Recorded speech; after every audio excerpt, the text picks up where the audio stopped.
Corky, une ex-détenue lesbienne, est embauchée comme peintre et plombier dans un immeuble.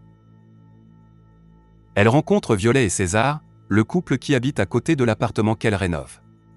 Pendant que César est parti, Violet laisse délibérément tomber une boucle d'oreille dans l'évier, le propriétaire du bâtiment envoie Corky pour le récupérer.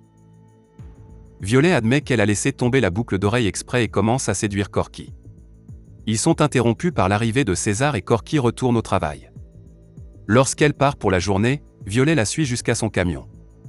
Ils vont à l'appartement de Corky et font l'amour. Le lendemain matin, Violet dit à Corky que César est un blanchisseur d'argent pour la mafia et qu'ils sont ensemble depuis 5 ans.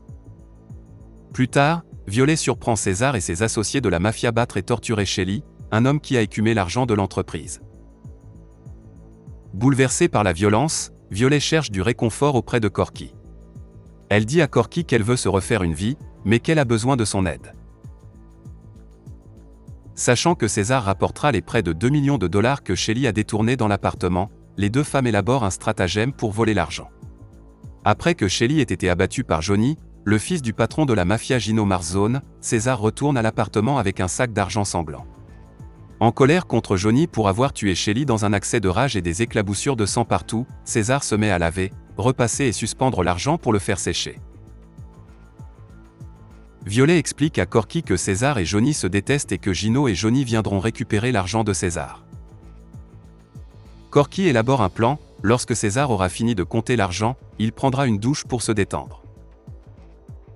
Pendant qu'il le fait, Violet laissera volontairement tomber une bouteille de scotch blanc-livet que Gino préfère et dira à César qu'elle va en acheter plus. En quittant l'appartement, Corky entre, vole l'argent dans une mallette et s'en va. Violet reviendra alors avec le scotch et dira à César qu'elle vient de voir Johnny partir. Suspect, César vérifiera la mallette, trouvera l'argent parti et supposera que Johnny l'a pris. Corky et Violet pensent que César sera forcé de fuir parce que Gino supposera qu'il a été volé par César, pas par son fils Johnny. Lorsque César découvre que l'argent a disparu, il se rend compte que Gino pensera qu'il l'a volé s'il s'enfuit et décide de récupérer l'argent de Johnny. Paniqué, Violet menace de partir, mais César l'oblige à rester, soupçonnant qu'elle et Johnny ont peut-être volé l'argent et l'ont piégé.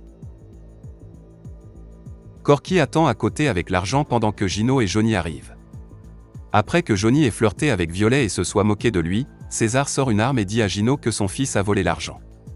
Il tue Gino, Johnny et Roy, le garde du corps de Gino.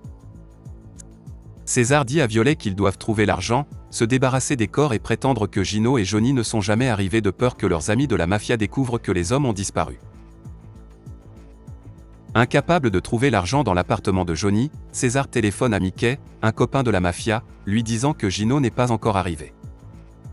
Après avoir découvert que Corky et Violet ont volé l'argent, César les attache, menace de les torturer et demande où ils se trouvent.